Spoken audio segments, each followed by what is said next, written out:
Okay, let's get going here just to make sure. Kevin and Carlos, are you guys on the phone? Yes, we are. Perfect. Welcome, guys. Yes.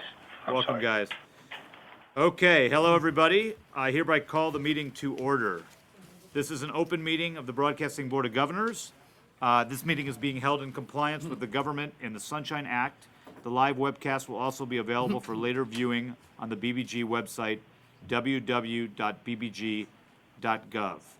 So first, a couple of new introductions before we get going. I'd like to welcome our newest member and governor, Kenneth Weinstein, who the president appointed to the board in late September following his confirmation by the United States Senate. Governor Weinstein was sworn into office right after the shutdown on October 18th, and we're delighted to be joined by somebody as thoughtful and well-versed in public policy and international affairs as Governor Weinstein. Ken, why don't you introduce yourself and say a couple words? Try to say a couple. Scott, great. Well, first of all, thank you very much, Chairman Schell. I just want to say how honored I am to be joining the Broadcasting Board of Governors, especially honored to be serving under your leadership, and look forward to working together in the new spirit that is taking over the board. It was very funny. I was sworn in last week by Jeff Trimble, and this is the third time I've taken the oath, as Jeff noted, as I noted, and this is the first time I was genuinely deeply moved to take the oath. Jeff warned me that I would be, and I started to think back to my late mother, who was a refugee from Nazi Germany, who came to the United States in December 1941, and I thought back to the role that an unfree and propagandistic media played in her life and in the life of many in Europe, and still continues to play today in the 21st century, and of the critical role that this board and that the agency plays in these matters. We in the United States face an unprecedented strategic competition on many levels, whether it be in the Arab world, whether it be in Central Asia, Africa, Asia, Latin America, and it has gotten more complicated thanks in part to the international media landscape, where we see a significant number of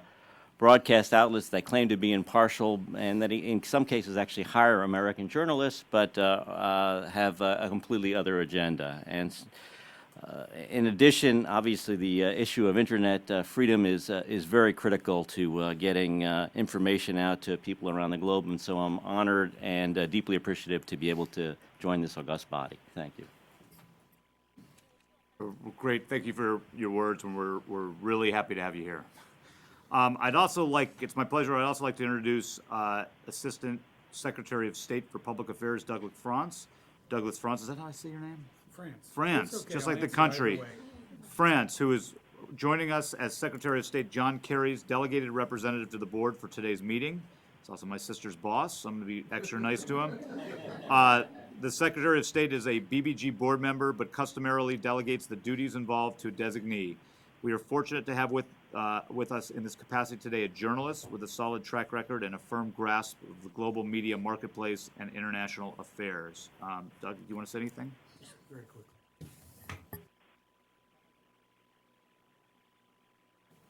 Thanks very much, Jeff. And it's great to be here on behalf of Secretary Kerry and on behalf of both the Secretary and Undersecretary Stengel, who hopefully will be sitting in this chair very soon.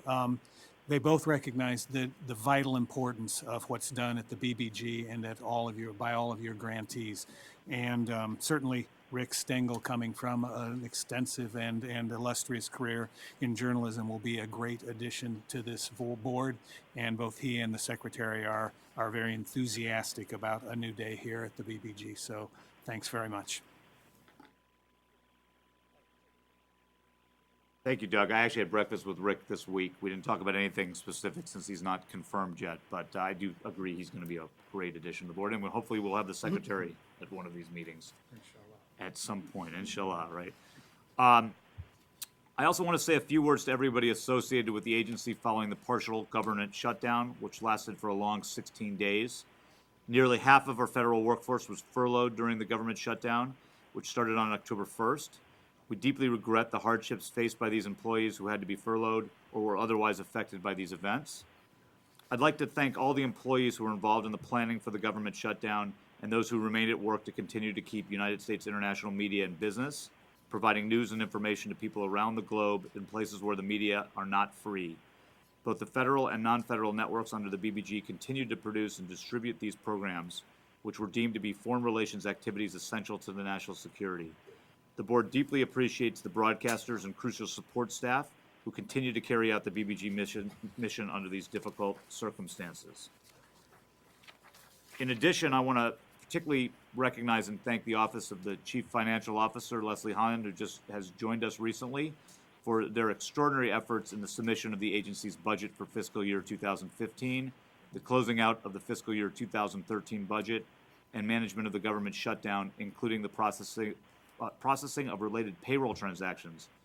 All this at one time with reduced staff and under more than the unusual amount of stress. They really operated fantastically. So thank you, Leslie, and welcome, and also Jeff Trimble and Marie Lennon, who did extraordinary work during this time period. So thank all of you for your great work. On a sad note, I would like to express condolences to the families and colleagues of two of our distinguished employees and family members of the BBG who recently passed away. Jack Payton of the Voice of America and Dave Strawman of the International Broadcasting Bureau. I'd like to first invite VOA Director David Ensor to say a few words about Mr. Payton's work. David? Thank you, Mr. Chairman. Jack Payton was a journalist. He was a consummate newsman with a passion for what we do. 45-year career in print and broadcasting, the last 14 years here at the Voice of America. Before that, he was at UPI and St. Petersburg Times. In the 70s and the 80s, he traveled the world covering some of the biggest stories of those days, some that I also covered, things like the rise of the Red Brigades, terrorism in Italy, the conflict between Israel and Lebanon, the drought in the Sahel, John Paul II's travels. He was always a gentleman, a man of great integrity who led by example. There are a lot of younger journalists in our newsroom who owe something to Jack and want to carry forward the kind of values that he represented. There have been a lot of tributes to him since his death, the sudden death, but I'll just read briefly two from close colleagues. This from Jim Malone. Jack was an old-fashioned newsman in the classic sense. He had that perpetual curiosity and appreciation for a good story. As an editor, Jack made us all better writers. He was one of those people who brought out the best in his coworkers. Most of all, he was a fine man, a loyal friend, and a great colleague. And perhaps Jack's best friend in the newsroom, one of our senior guys, Andre Dinesnera, added that Jack was a strong advocate of the VOA Charter, especially when it came to dealing with objective news reporting, whether or not it ruffled feathers anywhere up or down the line. We're all very fortunate to have known and worked with Jack, and to his wife, Sharia, and his mother and two sisters, I'd like to offer heartfelt condolences from all of us at Voice of America. Thank you, Mr. Chairman. Thanks, David. I'm also saddened to report as well the passing of Dave Strawman. I'd like to invite Andre Mendez, IBB Director of Technology Services and Innovation, to speak about Mr. Strawman's contribution to the BBG mission. Andre? Thank you, Mr. Chairman, governors, dear colleagues. About a month ago, we were planning to have Dave Strawman here in this room today because he had just announced his retirement after 25 years of service. I actually have his pin here that I was going to present him. We were also going to present him, I was going to have you present him, Mr. Chairman, with a Career Achievement Award. That was not to be. Unfortunately, during a tour of Southeast Asia on his way back to Quincy, Illinois, where he was going to relocate with his wife and live, the rest of his life, Dave passed away, unfortunately. A remarkable individual that began his career, interestingly enough, at PBS, with a PBS station in northern Ohio, WVIZ, one of the standard bearers for the system. His list of accomplishments within the IBB are just absolutely outstanding. He's a manager's manager and a man that accomplished an enormous amount. I was lucky enough to be able to tell him in the last monthly manager station call that he participated in that effectively, in my heart and in the hearts of millions of people, he is one of the unheralded heroes of international media and international broadcasting, because through his efforts, were many and very successful, he was able to distribute crucial news and information to literally billions of people. And that is something that sometimes we lose sight of when these folks out there in remote stations all over the world perform 24 by 7, 365, the duty to carry out the charter of this organization. So I figured Dave was a self-effacing man. I don't have a picture of Dave up here for that reason, but what I would like to do is I would like to share with you a presentation that Dave himself put together, because these were the things that meant the most to him, and that he presented at the embassy in the Philippines about 4 months ago. So this is Dave's work in Dave's own choice of pictures. So this is a picture of the station in Penang in the Philippines. These stations are enormously large, and most people don't really realize how big they are and how well kept they are and how they perform at 99.9% on a regular basis year after year after year. And so Dave was responsible not only for the station in Penang, but also for the station in Poro, where we ran one of the largest medium wave transmitters in the world, but also the stations in Tinian and Saipan that he operated remotely after we had installed automation, of which he was an integral part of.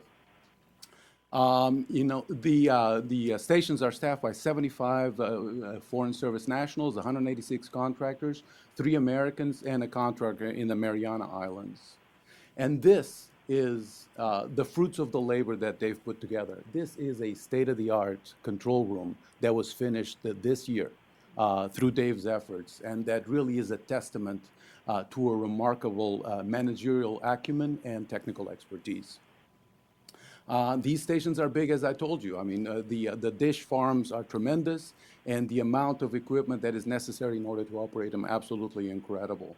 And they are kept in pristine state. I can honestly tell you that I have never seen technical facilities that are better run, cleaner, and more disciplined than IBB stations, as you can see here. Here are some antenna fields, some of the towers that have to be maintained on a constant basis, because a lot of them operate in some of the most hostile environments in the world. In the Mariana Islands, they are literally next to the ocean, subject to all of the vagaries of the weather there. We also deal with a lot of low-level things, because a lot of the transmitters that we operate are no longer manufactured. So these folks actually have to machine the parts. So the range of disciplines that is necessary is remarkable. And this is the IBB Poro station with a very large medium wave, 1 megawatt. This is one serious megaphone. Okay. The Saipan and Tinian plants, and the staff that dearly loved Dave Strawman. Dearly loves Dave Strawman, because he's a tremendous manager. He was a tremendous manager.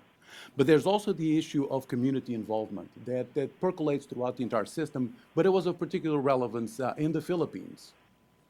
Dave contributed to the local community through efforts to ameliorate poverty, to deal with education of children, where we sponsored a lot of activities, and to help with people in need. But he also had a whimsical side to him. So what you see here is plantation of vegetables in the gardens of the plants, including, in an amazing way, in the receptacle for the dishes. So what you see here is a rosemary plant and tomato plants that reside on the receptacle of the dish. Absolutely, sir. Absolutely. Venture to guess this is the only satellite dish that is fertilized on a regular basis. And so that concludes this presentation, but I can honestly tell you that Dave is a manager's manager and a gentleman that has produced an amazing amount, a tremendous body of work on behalf of this country and to the betterment of an enormous amount of people throughout the world. Thank you for your time, sir.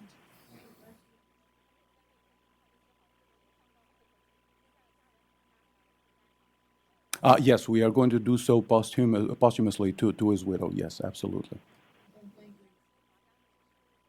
That was a wonderful presentation. You kind of feel like Dave's here with us today, given the I wish he presentation. was, sir. Very I wish he nice. was. And David, thank you for your words. We're obviously deeply saddened by the loss of these longtime colleagues and extend our sympathies to their loved ones and families as well from the board and the whole BBG community. The right to free and open access to news and information is universal, but threats to a free press persist. In recent months, unfortunately, journalists across the BBG's broadcast regions have been harassed, threatened, and wrongly detained as a result of their work to bring accurate, objective, and comprehensive news to countries where the media are not free or fully developed. It feels like there's a little bit even more than usual in this past period. In Iran, officials have continued harassment against Voice of America and Radio Farda journalists and their families.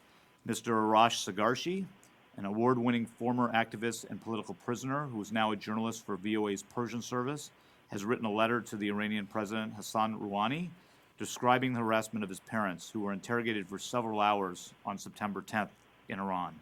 The Sagarshis were pressured to tell their son to resign from VOA, otherwise further harm would come to him. The board stands with Mr. Sagarshi in calling for an end to the harassment of journalists and particularly their families in Iran. RFE and RL and VOA Azerbaijani broadcasters were targeted in September by Azerbaijan's ruling political party and state media with spurious complaints of illegal electioneering, as were the journalists of other international broadcasters such as the BBC. These efforts were an attempt to intimidate the independent press and control coverage of the elections. In Afghanistan, security guards attacked and beat Radio Free Afghanistan reporter Shapur Saber and VOA reporter Khalil Nurzai on September 15th, when the two of them arrived to cover an election commission event in Herat province. The governor of that province witnessed the attack and demanded that the chief security guard be arrested. After RFERL filed a complaint with the election commission and contacted the Ministry of the Interior, the chief security guard was dismissed from his position. The board commends this swift action to bring the person responsible to justice. On September 18th, Orkan Joyamergan, I practiced this before, Orkan, an Astana-based correspondent with RFE-RL's Kazakh service, was detained by local police while covering a public protest in front of the Prosecutor General's offices. Police reviewed Mr. Joyamergan's video recordings of the protest without deleting it and then released him. On September 14th, Ala Hruzilovich, a veteran Minsk-based correspondent for RFE-RL's Belarus service, was detained and then released by police while attempting to cover a public vigil to mourn a young man who died in jail under suspicious circumstances. In an effort to disrupt the gathering and punish those who sought to report on it, Mr. Hruzilovich was detained along with two other independent newspaper journalists and approximately 18 protesters. On September 20th, police arrested 3 journalists in Angola for interviewing a group of anti-government demonstrators. Among the journalists were Koke Makuda, a Voice of America correspondent. All 3 were interrogated and beaten by the police and later freed. And on a final note, I'm saddened to report once again that we still have no word on the whereabouts and well-being of Mr. Bashar Fahmy, a correspondent for Al Hurra TV, who disappeared in Syria on August of 2012. I once again ask anybody with information about Mr. Fahmy to step forward immediately. The Broadcasting Board of Governors continues to call for the immediate release of Mr. Fahmy, as well as other journalists being held incommunicado in Syria. With a clear-eyed understanding that freedom, particularly freedom of expression and freedom of the press, is uneven around the globe, we as an organization are committed to protecting the rights of all independent journalists. We call for local authorities everywhere to punish those who misuse authority to threaten or harm reporters. Okay, with that, we are going to turn to the business before this board today. The presence of 5 or more governors satisfies the board's quorum requirement. I believe we actually have 7 voting governors today with Doug, so that is wonderful as we build back up to a full board. The board may conduct business based on a majority vote. A quorum being present on September 30th by notation vote, the board unanimously approved the use of the consent agenda to streamline board meetings and expedite the process of adopting routine and non-controversial matters that require board action. Let me talk about that. Let me go off the script for a second and talk a bit about this board meeting and the process for the governors and everybody here in attendance. So this is the first real meeting since I was confirmed as chairman, and along with Ambassador Crocker and Matt Armstrong, and since then, obviously, Ken and Doug have joined the board for today. As I said at the last meeting, which was an abbreviated meeting to get the budget approved so we could send it into OMB, which we did. We're going to try to change the board meetings a little bit, and the intention was to try to compress the amount of time we spend on procedural matters and review, and spend more time actually dealing with what the board should be doing, the strategic, setting strategic direction for the organization, and really providing oversight of the different entities.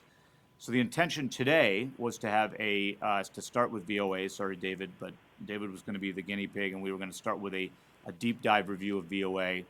And then we were also going to do a panel that Rob Bull and Andre were helping us set up on technology to think about this very difficult issue of how you transform an agency like this in a world that's changing technologically. However, because of the shutdown and much of the staff that were preparing for both of these sessions were furloughed, we decided to postpone both of those segments to the next board meeting. So David, Rob, and Andre will be up in December 18th, I think is the date, and that will start the regular, hopefully, process of the board of dealing with procedural issues in a compressed fashion, so we have time to really spend some time with our entities, both federal and grantee, and over the course of the next year, we'll do this with each entity and hopefully spend a little bit more time. And I'll also note that traditionally there's reports from each functional group and each entity in the board materials. This month there are not, because of the shutdown and the inability of staff to present those reports. So turning back to the routine of today, the consent agenda, one of the important things of making a consent agenda, which by the way was one of the recommendations of the IG who's sitting behind me, hopefully cheering. Assuming he cheered, I could not see him. The IG has been actually tremendously helpful to us in this process, so thank you. One of the key things of a consent agenda to work was that we have to get materials out to the board well in advance of a meeting so that people can review it, not just the board members, but different members of the organization. And I commend staff because this materials all went out on October 9th, which gave the board plenty of time to look at things and consider things. And I got a number of comments and questions. And so what I'm going to do, and this will be a traditional thing, is the consent agenda today I think consists of 7 items. Based on conversations with board members and other members of staff and questions, I'm going to actually pull 2 of them out and propose amendments on 2 of them. To the extent the board votes on either or both those amendments, I'm then going to submit those items back into the consent agenda, and then we'll vote on the consent agenda as a whole as amended. Does anybody have a question on that process before we get to the specifics? Okay. I'm going to go back to script for a second, and then we'll get to the items when we get there. And because of the lack of the VOA deep dive and the technological review, which we're going to do next time, this meeting will be obviously shorter than usual. So next meeting will go a bit longer as we get back to what we're trying to do. So the use of we talked about this. I think I went through most of this items here. Okay, so let me go through actually the consent agenda. I'm going to go through each item, and then I will then pull out the 2 items that I'm going to propose amendments to. Before we vote on any of this, for each item, I'm going to ask governors if they have comments or questions, and feel free to jump in with any questions. So here are the items of let me go through all 7, and then I will pull the 2 out. Actually, you know what? I'm going to go through all 7, and I'm going to pull the 2 out at the end that I want to propose amendments to based on comments. First item is the minutes of the August 21st board meeting. Did not receive any comments on that, so that will remain in the consent agenda as proposed. Second item is the proposed meeting dates of 2014, along with I think do we put locations or not yet? Yes, along with locations that we intend to hold them. Obviously, we can amend this from time to time, but I did not receive any comments on that, so I will leave that in. There's a resolution to reform the board's committee structure. I'm going to pull that one out, and so let me come back to that in a second and talk about the reasons for that. Actually, you know what? I'm going to do this in order. So I'm going to ad hoc do this in order because I don't think it's not going to work for me to go through this. So let me deal with the first one first. So the board, after lots of consultation and discussion, has decided that rather than having a number of standing committees that exist, whether or not there are issues to debate and discuss, that this board would prefer to have committees that get established for specific purposes and then, and have specific deliverables, and when they're done with their process and their charge, they make the report to the board, and the board either acts or doesn't act on the recommendations, and the committee goes away until there's a new issue that requires a committee. After much deliberation, we decided to leave one standing committee, and that's because there's various routine things that happen from time to time that require a committee to synthesize those materials and make a recommendation back to the board. So we decided to rename one of the committees the Executive Committee, and that's a committee that basically from time to time the board will say things like budget submissions and other things like that. The committee will make recommendations to the board. Both the name Executive Committee and the language that was provided a couple weeks ago, a number of governors pointed out to me, implied that this committee would somehow be a shadow committee of the board with powers and would act on behalf of the board. That was not the intention of the board. The intention was to have a committee that would deal with routine matters.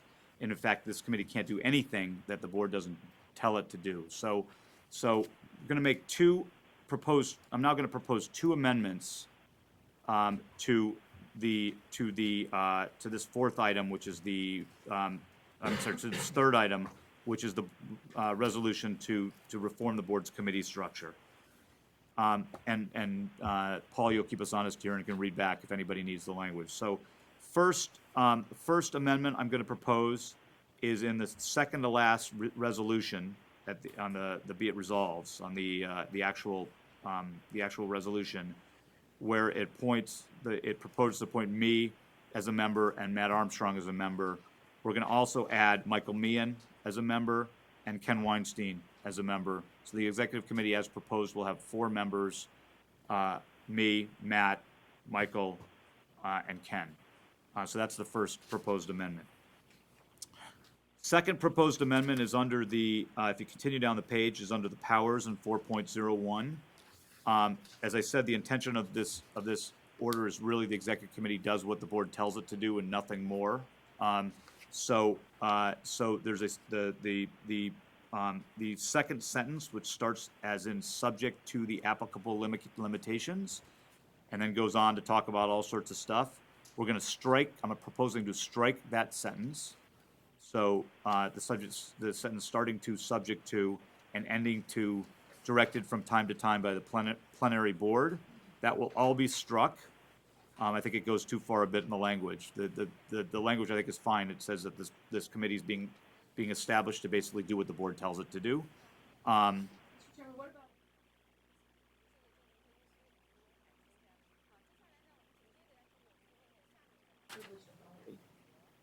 I'm open to different names. If a governor wants to suggest a different name, we couldn't come up with a good one, but if there's a different name. It used to be called the Governance Committee, and it feels too limiting if it's doing budgets and all sorts of stuff.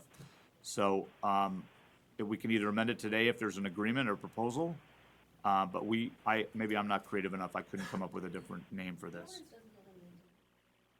Yeah, because if it's doing budgets or personnel or stuff, governance, it doesn't really fall within the governance. I mean, unless that's what I think, but if other governors feel differently, is there any view on what a different name should be? Might we consider advisory committee? I like it. Is there an advisory committee allowed? Paul? In this case, you can say advisory committee if you wish. That's fine with me. Does anybody have an objection to that? Okay, so let's wherever it says executive here in this amendment, Paul, we're going to change the word executive to advisory, capital A. Okay, it's a good suggestion, Governor McHugh. And Governor Crocker. And then last two changes. If you continue on to the terms of reference, in section 1 of the terms of reference, after the comma where it says acting on the board's behalf when the board is not convened, that is not the intention, so we're going to strike that. So it'll just, right? Okay. And then finally, if you go to the final page under committee mandate, second line, where The sentence says the executive committee may act on behalf of the plenary board. We're going to strike from the word act to the next line where it says scheduled meetings. So that sentence will now read, the executive committee may provide consultation and guidance on behalf, blah, blah, blah, blah, right? So let me just quickly review the amendments, Paul, so we have them right here. First amendment is to add Michael and Ken to the board. Second amendment is to strike a section of the powers in 4.01. Third amendment is broadly across all of this to change the word executive to advisory. Fourth amendment is under the terms of reference to strike the language in item 1. And fifth and final amendment is under the committee mandate to act on behalf of the plenary board, strike that language. And I think this should clarify what the intention of the board's purpose of this new advisory board is to be. Is there any, let me just ask first, is there any questions on the amendments that were proposed? Any comment on the amendments? Anybody like to comment on any of the amendments? Okay, so I'm going to now vote to amend this resolution. Where the board's not going to vote to amend this resolution. So do I hear a proposal to amend the resolution as I just went through?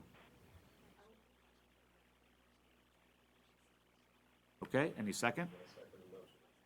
Second from Michael. All those in favor of the amendments, say aye. Aye. Any opposed? Now, point of order, Paul, do I have to now have a vote to put it back into the consent agenda, or does it automatically go back in? You don't have to have a formal vote on that. So this is now the new amended item. Okay, so let's keep going down the list. Thank you, everybody, for your comments on that work. I think it improved and reflected the intent. The fourth item in the consent agenda is to establish a special committee on the creation of a chief executive officer for the U.S. International Broadcasting. I've gotten some questions on this one, so let me just clarify. I don't think there needs to be an amendment on this one, but let me clarify what the purpose is. We're not doing anything here other than proposing to create a committee to start a search for a CEO. We're not, we only have the right, at such time as we find the great candidate to be a CEO, we can only grant that CEO the powers that we're allowed to grant them at that time. We have a certain delegable authorities as a board that we can grant to a CEO, and we have certain authorities that we can't delegate to a CEO. So we're doing nothing today that's changing any of that. The rights that we have regarding the CEO. All we're doing here is we're proposing to start a committee to start the search process, which is a long process.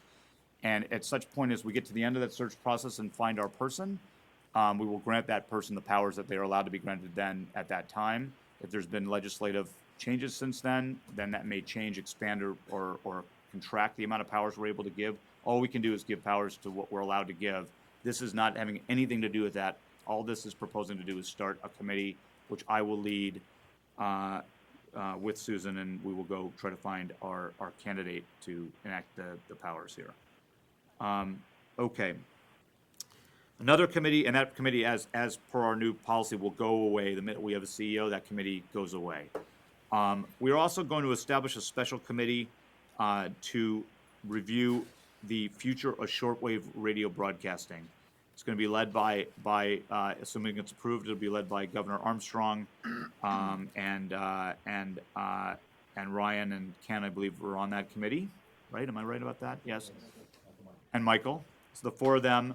The reason why the board has decided will hopefully decide to establish this committee is that shortwave seems to be a particular hot button each year in our budget process where we get directives to do different things. And so the goal of this committee is to go out and really gather evidence and data, both internally from all of our stakeholders, externally from whatever sources we can find. I think it's very important. We've discussed that this committee needs to go in country to a lot of these places and actually talk to people who are experiencing the product and other products that are offered to find out.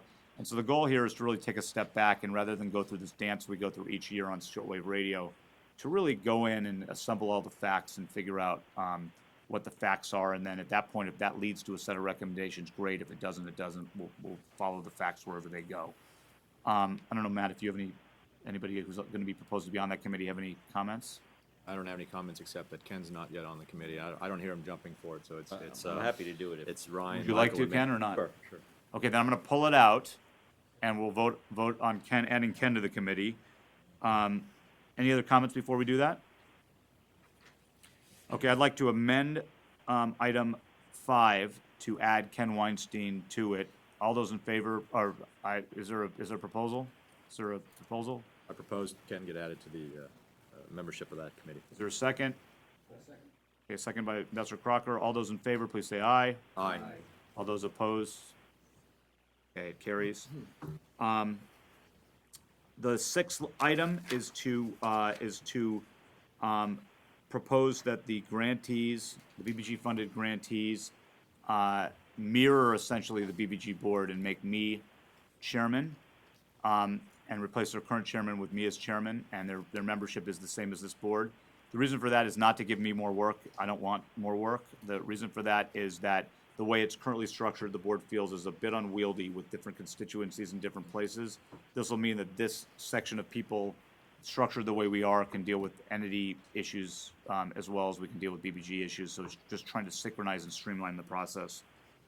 And then finally, another one of the Inspector General's recommendations, there's a travel policy that has been vetted and approved on this. I'm also actually going to pull this one out as well, and there's one small amendment. So if everybody will go to tab 7, we're going to do this one on the fly. In the travel policy, item 5, it says that an agreed end product or deliverable, such as a written report or board presentation produced by the governors involved, comma, I would propose that we insert after governors and/or staff to that amendment. Because if the governor and staff go on a trip, staff should be able to present a report, not it shouldn't be the governor required to. I think that's just a slight tweak to it.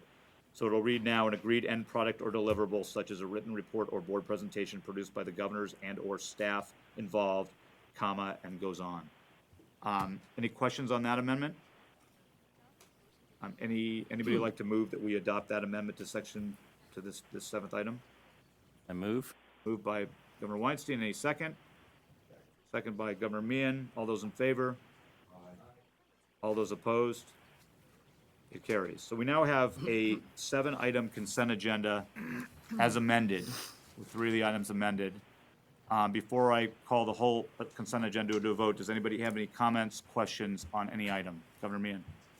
Chairman Schell, I want to thank you and Governor Armstrong and Susie and Paul for quickly getting to a way for us to organize and get the operations of the board, in a crisp, clear way, so we can sort of maximize our time here together. Having been on the board for 3 years, this is a welcome approach to the way we do business here. I think it's vital because there's so many challenges that the agency and the mission faces in this very difficult environment for free media. I just wanted to also further add on the CEO matter. The previous board in February of 2011 voted to pursue a CEO path, and Governor McHugh spent a great deal of 2012 working the Hill on behalf of the board to try to get the legislation passed. And the White House has put in the budget a request for a CEO. So for those within the sound of my voice, this has been a 3-year effort to get to this place. And so I'm excited knowing the nature of these searches for this, very unique qualifications that are needed to be the CEO of this place, to have a committee of qualified folks like you all looking for someone on our behalf. So these things just take forever, and you kind of want both of the trains of hoping that the Congress passes the law in time, the president signs it, and then we have somebody ready to go. So thank you for putting this effort together, and thank you all for spending your time, because those interview processes, as we know, take a lot of time. So thank you for putting that together, and I support the rest of the consent agenda. Just let me quickly comment on that. I know there's been a lot of work done here, and that is the intention, that either the budget language that's been proposed get approved by the Congress or some other legislative mechanism. I think the board will, if we get to the end of this process and find a great candidate and that has not happened, we'll have to decide what to do and what powers that we can give the CEO until such time as those powers get further clarified. So I agree that it's going to be a long process. One thing I would say, just listen to Ken's words as he accepted. See, we welcomed you here today. This is a great job. For anybody who's listening or watching, you tend to think of this big unwieldy organization, but to me, this is a absolutely fantastic job to lead a group of wonderfully committed people on a mission that's really pure, at a time when it's probably no more important than it's ever been, or more important than it's ever been. So anybody who's listening who's a great candidate, please put your name forward. We'll be accepting applications as soon as we go through the process that we have to go through by federal law to start that process. So, any other governors, any comments on the consent agenda? Questions? Governor Crocker? Just to pick up on what Governor Meehan said, this is an important and very progressive agenda that is going to give us much needed rules of the road. But as Governor Meehan rightly points out, it didn't get created yesterday. And I think our thanks, all of us here, to Governor Meehan, Governor McHugh, and previous members of the board for the hard work they have done, particularly on the CEO issue, to make this resolution possible. Go ahead, Susan. I just want to concur with Governor Meehan and Governor Crocker. I think we're all on the same page here. This is an important change up in process for the board meeting. So thank you for pushing it forward. And these reforms, I think, will go a long way toward helping us move that mission forward that, Ken, you spoke so eloquently to. And I, too, was moved by your comments about your mom. I didn't realize that. But I'm here for the mission as well, as we all are. So thank you. Thanks. Any other comments? Okay, I would like to, am I allowed to move, Paul? Am I allowed to? I'd like to move that we propose our first consent agenda as amended. Is there a second? Second, Governor Meehan gets in under the wire. Let it be noted that Governor McHugh is only a fraction of section M. All those in favor of approving the consent agenda as amended, please say aye. Aye. Anybody opposed? The consent agenda passes. Thank you, everybody. And I have to go back to my script here where I am. Okay. The board held a closed meeting this morning in order to approve the appointment of the general counsel. I want to say one quick thing before we get into this. This board is committed completely to transparency. I think every single member of the board has been very outspoken in our view that the more we can do in an open meeting like this and the less we can do in closed meetings, that is what we intend to do. And anything that's a gray area, we intend to do out in the open. So we had a short closed meeting this morning to deal with a personnel matter, and that was the appointment of the general counsel. We reviewed a number of candidates, and I'm pleased to announce that the board's approval of Paul Cornwell Dorsey as the official BBG general counsel. So congratulations, Paul. A transcript will be published to the BBG website in accordance with the protocol adopted by the board for the minutes of this closed meeting. With that, let me turn to some updates before we get to some other matters. I'd like to invite IBB Director Dick Lobo to update the board on the activities related to the government shutdown. Any other comments you'd like to make? Thank you, Mr. Chairman. Mr. Chairman, members of the board, guests, we are really delighted to report to you that the U.S. international media operated spectacularly during the shutdown. Federal elements and the grantees both continued on the air and online throughout the entire shutdown. Programming remained on or near normal levels with very few substitutions or evergreens or repeat programming of any kind. The justification for us continuing program during a shutdown was provided by the Office of the General Counsel, which determined that our broadcasters are, quote, foreign relations activities essential to national security, and therefore accepted activity during a lapse in appropriations. And we do appreciate the support of the board for this position. Overall, about 40-some-odd% of the federal workforce was furloughed during the shutdown. This worked out roughly to furloughs of about 80% of the IBB staff, 41% of the TSI staff, 30% of the VOA staff, and 35% of the OCB staff. The entity's numbers fluctuated from day to day depending on what people were needed for certain accepted work and others were then furloughed. But we're extremely grateful that things worked out so that all staff, including those who were furloughed, are going to be given back pay for the shutdown period. We worked closely with the grantees to ensure that they were able to continue core broadcasting activities during the shutdown. The grantees received an amendment to their grant agreements that allowed them to be reimbursed by the BBG for broadcasting activities during this funding lapse. We worked very closely here at agency management with the OCB on a day-to-day basis to make sure that we were complying with all the rules and regulations. We had daily teleconferences to make sure that we were in compliance with everything. And we worked to communicate openly and regularly with the employees. The agency shutdown plan and answers to frequently answered questions were posted on a daily basis. We had more than 100 FAQs on the website at one time. We also updated the agency's website on a daily basis with all the latest information. Employees could also call a number to find out what was going on, and house announcements were put out for those who were here working. Some support services were severely curtailed or suspended altogether. Skeleton teams worked very long hours, and HR, CFO, contracts, ODDI, GC, communications, strategy and development, security, and other offices to ensure needed crucial support for the agency. TSI's numbers were reduced, but not as much because of their direct role in program distribution for all of the broadcasters. Myself, along with David Enser and Jeff Trimble, were happy to be on hand at the front door on October 17th to greet employees as they returned to work. We were struck, all of us, by the upbeat, very positive tone of the returning workforce and their eagerness to get back to work. And during the shutdown, we felt an extreme amount of pride in the building as journalists, broadcasters, and remaining support staff continued the very vital work of this agency. So all in all, I'm pleased to report that this agency did an outstanding job, Mr. Chairman. That's great.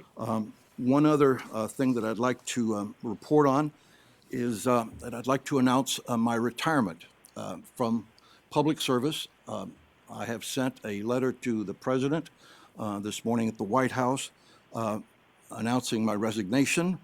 And I would like to, first of all, read the first few paragraphs of the letter so that you can understand the reasoning, and then I'll explain further. Dear Mr. President, I write to submit my resignation as Director of the International Broadcasting Bureau of the Broadcasting Board of Governors, effective November 30th, 2013. After more than 5 decades in broadcasting, I intend to retire and return to my native state of Florida. The proposed implementation of the plan, which I helped formulate to create the position of CEO and to subsequently abolish the IBB director's position, creates the ideal time for me to step aside so that the newly appointed chairman and board can guide this agency into a new and even brighter future. I'm extremely honored to have served in your administration for the last 3 years as part of an important organization whose noble mission is to inform, engage, and connect people around the world in support of freedom and democracy. The work is courageously performed by professional men and women, both in front of and behind microphones and cameras across the globe, often risking their lives to deliver unfettered news and information to regions where there is little or no press freedom. And I'd like to submit the letter so it could be on the record, and thank you very much. Mr. Chairman, this is the 3rd time that I've tried to retire.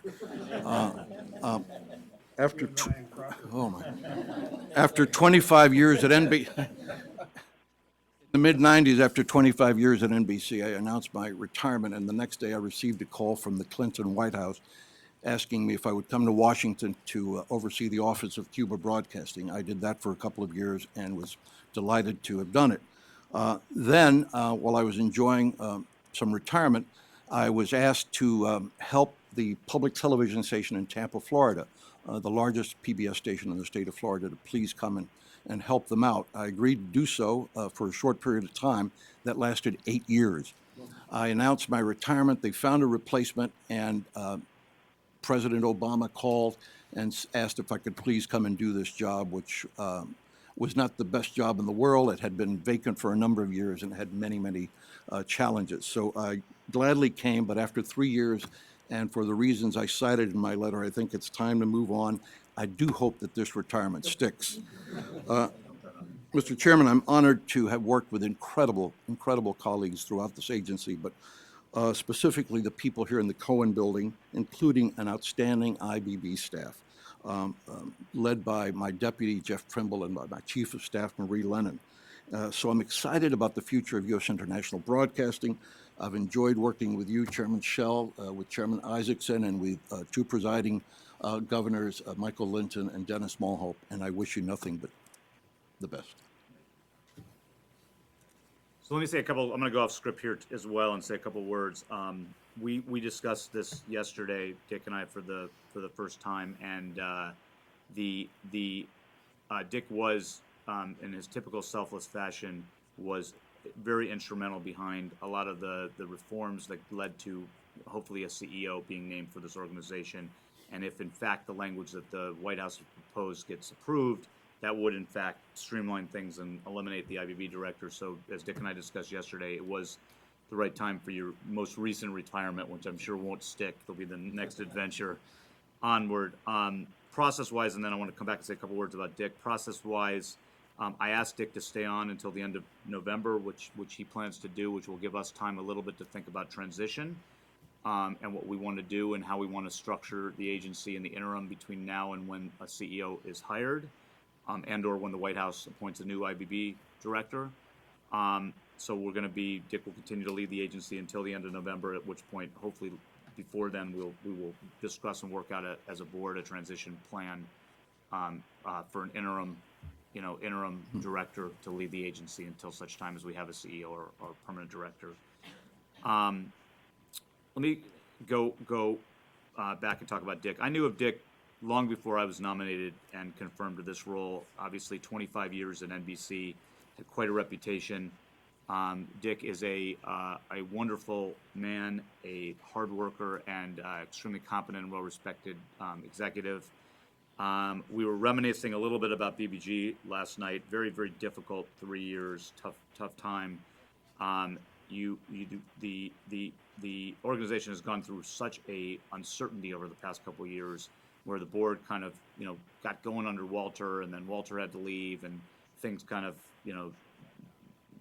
degraded a little bit until they were such time it was basically Michael and Susan holding things by a thread here, and Victor was the constant who held this place together between then and now, when I think we're finally back on the right track. And so perhaps you didn't accomplish everything that you set out to do. I'm sure I won't either, or this board won't either, but I think there's nothing more noble than holding a place together and keeping it from falling apart. And I think the agency, and in fact the country, owes Dick a tremendous debt of gratitude for the work that he did. And while I'm personally disappointed I won't get to work with Dick as much in the future as I do now, I have no doubt that you will be back out of retirement again, working somewhere. I hope not.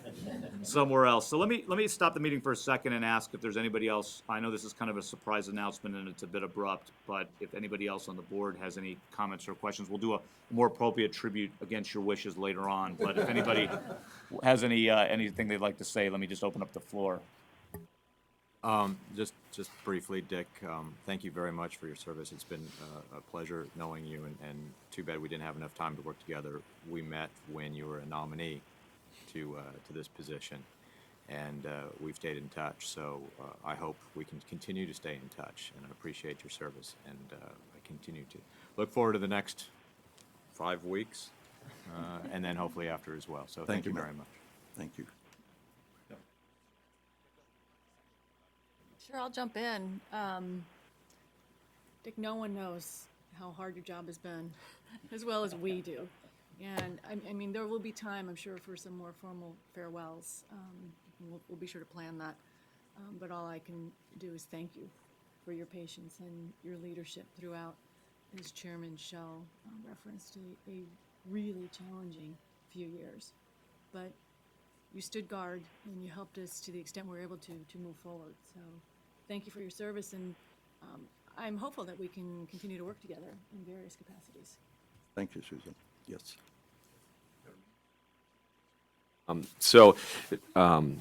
Dick, it's been nice working with you in your third retirement for these last 3 years. I'm fully confident, as long as I stay on the board and active in this space, that we'll be calling upon you again. I can't thank you enough for, not only is it a challenging mission because of the nature of the work that everybody here faces when in the field, but declining budgets, being the guy that's got to go implement, cuts and Sequestration. sequestration and force cuts and continuing resolutions and not being able to plan. I mean, the time that you spent here, you always had a esprit de corps about it, and you were always able to sort of make it a lighter when we're doing very serious things and difficult things that are hard on people's lives.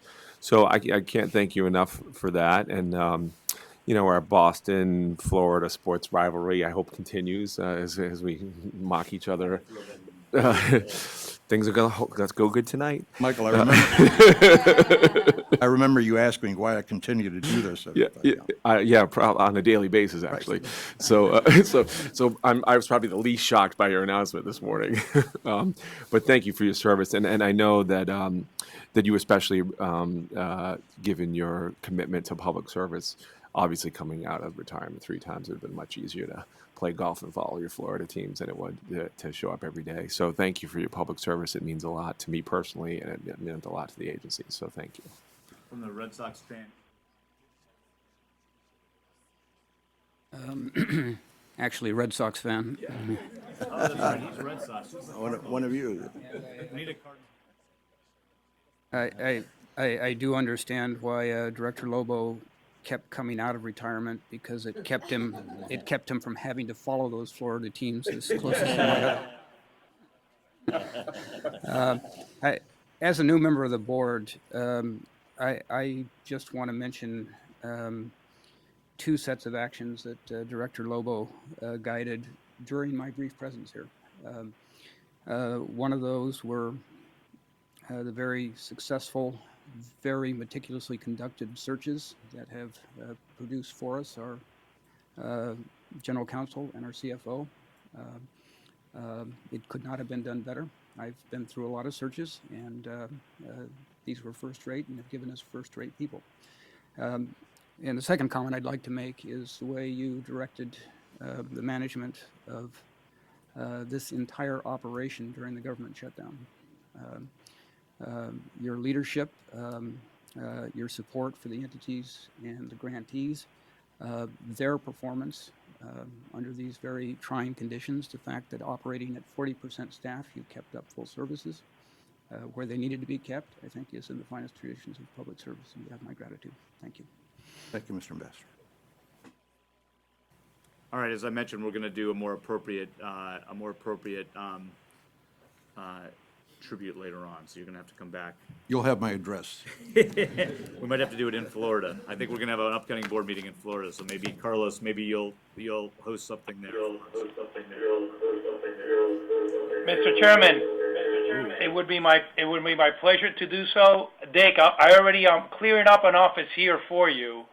So get ready. At least as an advisor for free, as a charity, we will more than welcome you. Actually, we're even willing to pay you to come with us. So, but by the way, I want to thank you, Dick, because you worked very closely with us.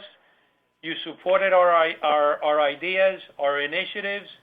You gave me great advice. So I'm very grateful for everything you did for the entire agency and for Radio TV Marti and Marti Noticias. You were a director of this place a while back. So your advice, your insight, your friendship, your support, and you also identified for me landmines on the way. So I'm very grateful for everything you've done for us. And again, you have a job here December 1st. The office right next to me is all yours. Thank you, Carlos. Go ahead, Dick. So I'm going to cut out the tributes because we're going to do a more formal one where everybody can roast or up on to roast in my segment. But and let me move on quickly with the meeting. So we have adopted, per the previous board's precedent, a policy of letting the public attend and speak at these meetings, which I think is a great thing. We ask the public register in advance to attend and request a chance to speak for up to 3 minutes. And I understand today we have a number of people in the public here, including 2 have registered and like to address the board. So one by one, I'd ask you to come up to the table and introduce yourself to speak. And let's start, Ann, with you from QSIB. Welcome, Ann.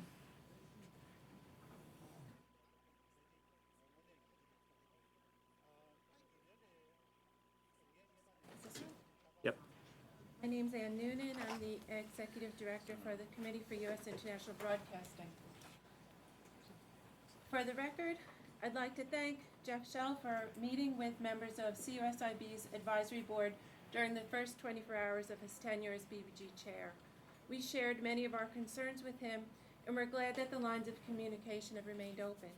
We look forward to meeting with new BBG Governor Ambassador Crocker, Governor Armstrong, Governor Weinstein, and we hope to maintain our very good working relationships with BBG Governor Susan McHugh and Governor Michael Meehan. Also for the record, CUSIB is honored that former BBG Governor Ambassador Victor Ashe has joined our advisory board. As CUSIB continues to push for greater transparency, I'd like to mention for the record that we've recently filed 2 FOIL requests with the BBG. One is requesting all information about specific FOIL request is for copies of all emails sent from IBB Director where the email topic and/or content mention one of the former BBG governors. We hope that these FOIL requests will be answered soon and all the requested information will be provided. CUSIB remains opposed to reappearing plans to limit independence of surrogate broadcasters, Middle East Broadcasting Networks, Radio Free Asia, and Radio Free Europe, Radio Liberty. We are amazed by apparent efforts to confuse members of Congress by suggesting that these services that have their own specific congressional mandates somehow duplicate the role of VOA, when in fact they do not, if surrogates are allowed to do their job without interference from government bureaucracy in Washington. BBG surrogate media outlets serve populations in closed societies and help them get local news and opinions their governments desperately want to keep from them. The level of specialization and local news focus of surrogate broadcasters is far different from VOAs. They need to keep their independence and their specialization. The problem is not duplication, but we see serious flaws in VOA's news operation due to poor management. By increasingly using Reuters news reports and failing to report fully with balance on such American news stories, such as President Obama's meeting at the White House with Malala, a Pakistani girl targeted for death by the Taliban because she wanted education for herself and other girls, VOA is not meeting its basic legal obligations under its congressional charter. Duplication in foreign news reporting is not a problem within BBG. The failure to report U.S. news by VOA in a consistent manner is. The management problem is in Washington, and it should not be allowed to spread the surrogate BBG media outlets, which are generally doing a fine job of reporting what they should be reporting. They do not report at length on U.S. news, nor should they. That's VOA's job. An example of the broader management problem within IBB, I'd like to highlight one lawsuit against the BBG that has so far raked up $3 million plus in U.S. taxpayer expense and is expected to cost more than $5 million because IBB executives and their agency lawyers refuse to accept the inevitable, honor legal rulings, and give justice to the wronged employees who are experiencing extreme personal hardships just to score a point.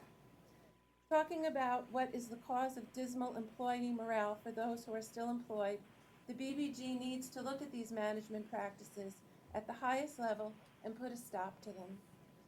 CUSIB is hopeful that under Chairman Shell's leadership, the BBG will act to change the agency's dysfunctional management culture and open a new chapter in labor management relations for this very precious and important media freedom institution. CUSIB remains ready to help the BBG carry out these reforms and to support the BBG's media freedom mission. Thank you. Thank you, Ann. Thanks for your interest in CUSIB's interest in international broadcasting. Next speaker, Anya, Greg Burns from ASPE Local 1812. So Greg, come on up here. We just met this morning, so welcome. Morning, folks. I'd like to take this time to welcome all the new governors and give a shout out to both Dick and Matt Armstrong. Before the shutdown, Matt actually stopped by on a weekend and sat in down in Studio 23, English to Africa, just to get a feel for what we do at the ground level, getting the broadcast out to the world, basically. We look forward to, there's 3 unions involved at the BBG, AFSA, AFG, and AFSME. We look forward to meeting with the board in the near future. As you can imagine, we're a strong advocate for radio and believe the future of VOA is digital radio. And hope that in the new committee that's been formed for shortwave, that there's a lot of input from our group as well as others on the outside to do the right thing for the Voice of America. Thank you. Great, thank you, Greg, and thanks for being here today. The next board meeting is going to be held here at BBG headquarters in Washington, D.C. on December 18th. And we, as we just approved today, we approved the schedule for next year, and we're going to be doing a number of board meetings at different locations, including, I believe, the February one will be at Springfield for the anniversary. How many years for MBN? It's 10-year anniversary of MBN. So Brian will be down there to do the board meeting. I'm sure it's the way you want to celebrate. So on the 18th here in DC, we're going to have an all-hands meeting with all employees. And I invite any governor who is here in November. So the next board meeting is December 18th. The all-hands meeting is November 18th, not to confuse things. But any governor who is going to be here or can be here, I invite you to be here. We're gonna include a presentation of the David Burke Distinguished Journalist Awards at that time, and then we'll also be doing a Q&A with employees and really trying to hear from all employees and welcome our union representatives to get as many people there as you can, and it'd be great to have a candid discussion with our employee base, and hopefully first of many that we'll be doing here in this building. We're going to be, at the last board meeting, we appointed Susie Carroll to work with Juan to help manage the board, and I just want to note that I think Susie and Juan are doing an absolutely fantastic job. Even though some of it was spent at home not doing any work due to the government shutdown, but in their time that they were allowed to work here, and I feel like the board is operating kind of day by day much more cohesively and smoothly as communications kind of are funneled through Juan and Susie and back out to the board, and I think that's been great. And I'll work with Susie and Juan to develop the agenda for the next board meeting and each additional board meeting. If governors have any input recommending topics for the next board meeting, please let me know. We already have a number of them. We will report back on the contractor issue as I've vowed, and also we will finally be able to hear our VOA presentation, David, from your team. And I can imagine that the presentation on the February board meeting will probably be MBN, Brian. So since we're down there, so you guys can start planning. And then we will eventually, Libby, Carlos, Kevin, get to all the different entities and then start over. And any other topics that any governors have would be welcome, and please get it to Susie or I in advance of the meeting. So any other comments from governors, questions from governors before we adjourn? Ambassador Crocker? Thank you, Mr. Chairman. I cannot let today or this meeting pass without noting the significance of today, October 23rd, 2013. It is the 30th anniversary of the Marine barracks bombing in which 241 service members perished. I was assigned to Beirut at that time. So I hope we will all remember them. It is, of course, no longer news, but that bombing and the forces behind it continue to play in the Middle East, most especially in Syria. Thank you, Mr. Chairman. Thanks, Governor Crocker, and thank you for noting that. Any other comments or questions from the board? Do we have a motion? I'll move to adjourn the meeting. Is there a second? Second. Okay, I'm going to give Professor Crocker a second. All those in favor, please say aye. Aye. All those opposed? Nobody's opposed. This concludes the formal meeting of the BBG.